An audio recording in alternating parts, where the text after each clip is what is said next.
Taiwanese burrito is a favorite ko dito sa Taiwan na street foods. I'll show you how they do it. Yeah. Bring you home. Yeah, come on.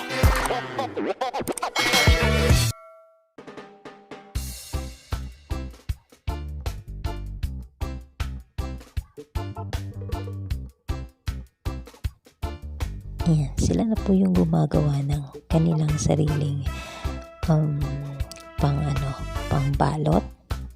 Ayan, ginagawa nila mismo dyan.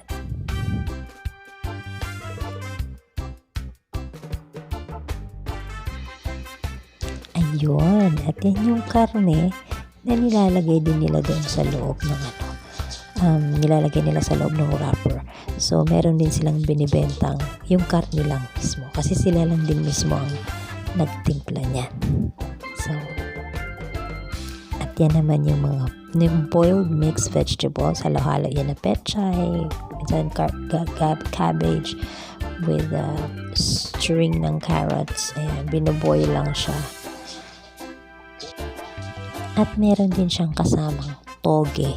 Ayan, sinama, hinalo-halo siya kasama sa carrots, sa cabbage na in-string niya. Ayan, pinoy lang.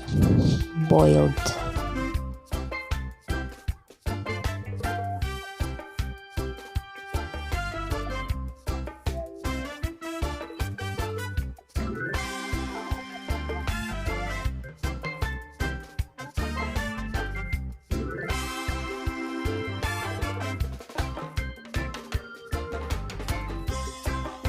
Yung unang nakikita nyo guys, bandang kaliwa, tofu yan na kinat. Iyan yung karne na nakita nyo kaninang binenta nila ng Super Rate.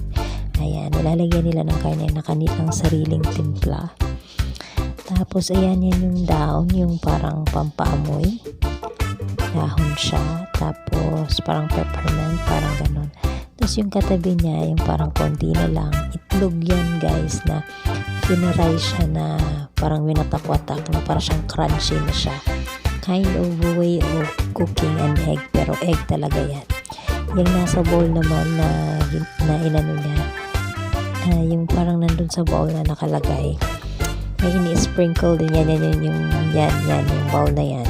May ini-sprinkle dyan na ano siya, mixture of sesame seeds at asukal. Ayan, ini-sprinkle din nila yan.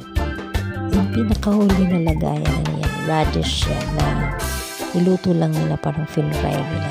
So, ayun. Yan po yung mga halo-halo.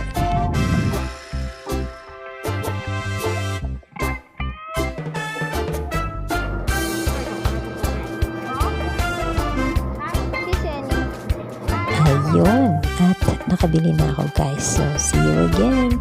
Please like, subscribe. God bless.